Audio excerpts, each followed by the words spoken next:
Hey everyone, in this video I'm going to show you a step-by-step tutorial on how to log into Zurich Cantonal Bank. So first we're going to go to our browser, then we're going to search for Zurich Cantonal Bank.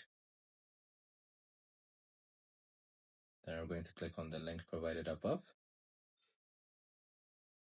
So as you can see, this is their official website of the Zurich Cantonal National Bank. Then we're going to click on the login e-banking option on the top right corner.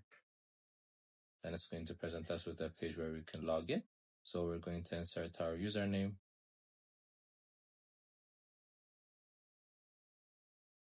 which should be our contact number, as well as our password. Then we're going to click on next. So this is how we're going to log into the official bank account page. I hope you guys like this video. Subscribe for more, like for more, share for more. I hope to see you again. Goodbye.